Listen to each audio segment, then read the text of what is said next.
회피형 인간이 하는 행동 중 관계의 문이 영원히 닫혔음을 의미하는 단 한 가지 행동은 무엇일까요? 회피형 사람들은 보통 다시 돌아온다고들 하죠.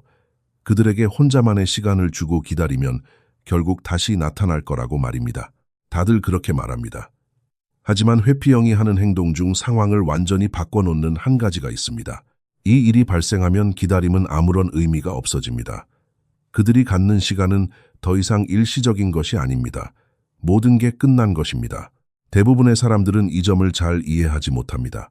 단순히 시간을 갖고 있는 회피형과 정신적으로 이미 관계를 끊어버린 회피형 사이에는 아주 큰 차이가 있습니다. 문제는 겉으로 보기에는 이 두 가지가 완전히 똑같아 보인다는 것입니다. 이게 어떻게 작동하는지 설명해 드릴게요. 회피형의 마음속에서는 항상 당신에 대한 내면의 대화가 끊임없이 일어나고 있다고 상상해 보세요. 관계에 문제가 생겼을 때 대부분의 경우 그들은 여전히 마음속으로는 당신 편에 서 있습니다. 일이 왜 틀어졌는지 설명하기 위해 변명거리를 찾고 안 좋았던 순간들은 별것 아닌 것으로 넘기려 합니다. 그리고 이 관계를 유지해야 할 가치가 있는 이유들을 찾아냅니다. 심지어 그들이 거리를 둘 때나 차갑게 보일 때조차도 그 내면의 목소리는 여전히 당신에게 유리하게 작용하고 있습니다. 속으로 내가 너무 예민하게 굴었나 봐 라거나 진심으로 한 말은 아니었을 거야. 혹은 우리 둘 다 진정하고 나면 상황이 나아질 거야 라고 말하고 있을 수 있습니다. 이렇게 당신을 변호해주는 내면의 목소리가 바로 관계의 문을 열어두는 역할을 합니다. 그 목소리가 존재하는 한 아직 희망은 있습니다. 하지만 회피형이 정말로 한계에 다다르면 무언가가 변합니다.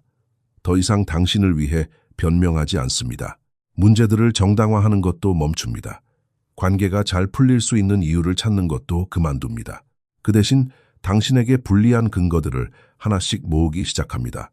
만약 회피형 연인과 이런 변화를 겪어본 적이 있다면 언제 그 사람이 더 이상 내 편이 아니라는 것을 깨달았는지 댓글로 남겨주세요.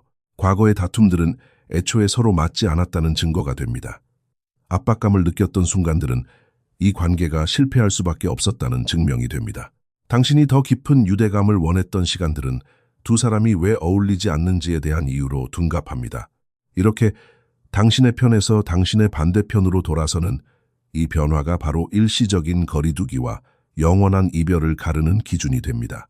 회피형이 자신의 마음속에서 더 이상 관계를 변호하지 않게 될 때 그들은 거의 2번 다시 돌아오지 못할 선을 넘어선 것입니다. 이해하기 쉽게 예를 하나 들어볼게요. 절대 돈을 갚지 않는 사람에게 계속해서 돈을 빌려주는 친구가 있다고 상상해 보세요. 몇 달 동안 그 친구는 핑계를 댑니다. 그 사람이 지금 힘든 시기를 겪고 있어서 그래 보너스를 받으면 갚을 거야. 원래는 정말 좋은 사람이라는 걸 내가 알잖아. 당신의 친구는 그 관계가 잘 유지되기를 바라기 때문에 그런 핑계들을 진심으로 믿습니다. 그 사람의 좋은 면만 보려고 노력하죠. 포기한다는 것은 자신이 아끼던 사람에 대해 스스로 틀렸다는 것을 인정하는 셈이기 때문에 그 행동을 정당화할 새로운 이유들을 계속해서 찾아냅니다. 그러던 어느 날 당신의 친구가 더 이상 그런 핑계를 대지 않게 됩니다. 돈을 빌려간 사람을 감싸주는 대신 이렇게 말하기 시작합니다. 애초에 돈을 갚을 생각조차 없었던 거야. 처음부터 그 위험한 신호들을 눈치챘어야 했는데 여기서 무슨 일이 일어났는지 주목해 보세요. 당신의 친구는 단순히 화가 나거나 좌절한 것이 아닙니다. 그동안 있었던 모든 일들을 바라보는 방식 자체가 근본적으로 바뀌어버린 것입니다. 예전에는 힘든 시기라고 여겼던 것이 이제는 애초에 그럴 마음이 없었던 것으로 바뀌었습니다. 일시적인 문제라고 생각했던 것이 이제는 내가 무시해버린 위험 신호가 되었습니다. 이런 변화가 일어나면 당신의 친구는 더 이상 돈을 빌려주지 않을 것입니다. 기존의 패턴이 깨진 거죠.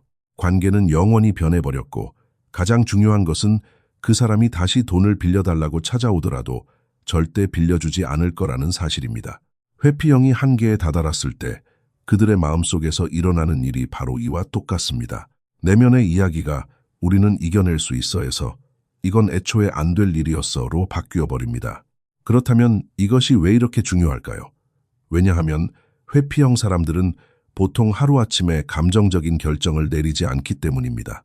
그들이 마음속으로 관계를 변호하는 일을 멈췄을 때쯤이면 보통은 이미 아주 오랜 시간 동안 압도당하고 이해받지 못하고 감정적으로 지쳐 있었던 상태일 확률이 높습니다. 어느 날 아침 갑자기 눈을 떠서 변호사에서 검사로 역할을 바꾸기로 결심하는 것이 아닙니다. 이런 변화는 감정적으로 숨이 막히는 것을 느끼면서도 관계를 유지하려고 노력했던 수개월 혹은 수년의 시간 끝에 일어납니다. 은행 계좌라고 생각해 보세요. 회피형이 감정적으로 벅차다고 느끼거나 자신이 편안하게 느끼는 것보다 더 많은 감정 표현을 강요받거나 자신의 소통 방식이 이해받지 못한다고 느낄 때마다 그들은 관계의 인내심 계좌에서 돈을 인출하는 것과 같습니다. 한동안은 계속해서 입금도 합니다. 좋았던 순간들, 진실된 교감 상황이 나아질 거라는 희망이 모든 것들이 계좌에 다시 쌓입니다. 잔고가 플러스로 남아있는 한 그들은 계속 노력합니다. 관계의 발전 가능성이 있다고 계속 믿습니다. 여기서 까다로운 점은 회피형 사람들은 자신의 계좌에 잔고가 바닥나고 있다는 사실을 거의 말해주지 않는다는 것입니다. 나 지금 한계에 다다르고 있어. 라든가 내가 지금 여기서 얼마나 힘들어하고 있는지 네가 알아줬으면 해. 라고 예고하지 않습니다. 그들은 그저 입금액이 지출액을 넘어서기를 바라면서 조용히 인출만 계속할 뿐입니다. 하지만 그 계좌가 영원이 되고 그 상태로 멈춰버리면 근본적인 무언가가 변합니다. 그들은 더 이상 입금을 하지 않고 잔고가 다시 플러스가 될 거라는 가능성도 믿지 않게 됩니다. 그들에게 이 관계는 감정적으로 도저히 감당할 수 없는 엄청난 빚이 되어버리는 것입니다.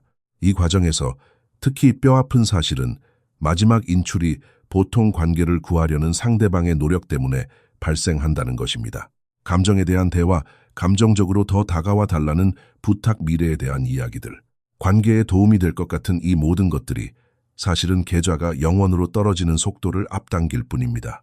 이는 아주 잔인한 악순환을 만듭니다. 당신이 관계를 회복하려고 노력하면 할수록 그들은 정신적으로 더 빨리 단절되어 버립니다. 당신에게 벌을 주고 싶어서가 아니라 그들의 감정 시스템이 이미 한계치에 달해서 더 이상 변화하거나 마음을 열라는 추가적인 압박을 감당할 수 없기 때문입니다. 그렇기 때문에 그들이 이 지점에 도달했을 때 멀어지는 것은 느낌이 전혀 다릅니다. 그들은 감정의 배터리를 충전하기 위해 혼자만의 시간을 갖는 것이 아닙니다. 더 이상의 모든 투자를 중단하겠다고 이미 내린 결정을 지키고 있는 것입니다. 겉으로 보이는 행동은 똑같습니다. 거리두기 제한된 연락, 무관심해 보이는 태도. 하지만 그 내면의 동기는 완전히 다릅니다. 예전에는 관계를 유지하기 위해 벅찬 감정들을 다스리고 있었다면 이제는 이 관계가 지속 불가능하다는 결론을 내렸기 때문에 영구적인 경계선을 긋고 있는 것입니다. 회피형을 사랑하는 사람들에게 이 상황이 유독 혼란스러운 이유는 이러한 변화가 대개 침묵 속에서 일어나기 때문입니다. 회피형은 나 이제 이 관계에 대한 믿음이 사라졌어. 혹은 더 이상 우리 문제를 해결하려고 노력하고 싶지 않아. 라고 말해주지 않습니다. 대신 시간이 흐르면서 그들의 행동을 통해서만 그 변화가 뚜렷해집니다. 이 침묵이 의도적인 잔인함은 아닙니다. 회피형 사람들은 다른 사람은 고사하고 자기 자신에게조차 자신의 감정 변화 과정을 말로 표현하는데 큰 어려움을 겪습니다. 그들은 자신들이 잠시 시간을 갖는 것에서 정신적으로 이미 마음을 정리하는 것으로 선을 넘었다는 사실조차 깨닫지 못할 수도 있습니다. 그 선을 한참 지나치고 나서야 알게 되는 거죠. 게다가 포기했다는 것을 인정하려면 애초에 그들을 벅차게 만들었던 바로 그 감정적이고 취약한 대화를 나눠야만 합니다. 그렇기 때문에 논쟁이나 타협을 불러일으킬 수 있는 말로 설명하는 것보다 행동으로 거리를 두는 모습을 보여주는 것이 그들에게는 훨씬 쉽습니다. 그럴 에너지조차 남아있지 않기 때문입니다.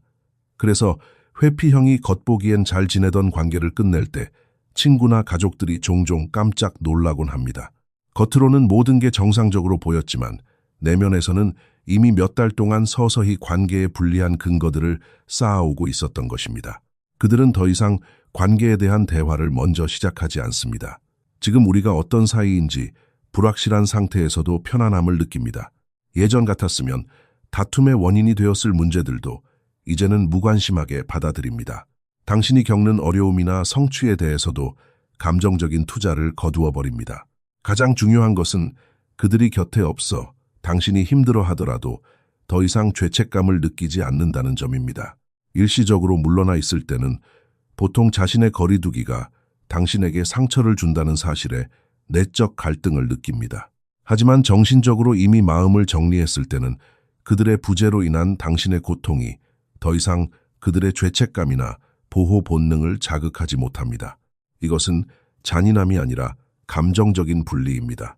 그들은 스스로 안전하다고 느끼기 위해 필요한 내면의 거리를 만드는 데 성공했지만 그 과정에서 보통이라면 다시 화해로 이끌어줄 감정의 연결고리까지 끊어버린 것입니다.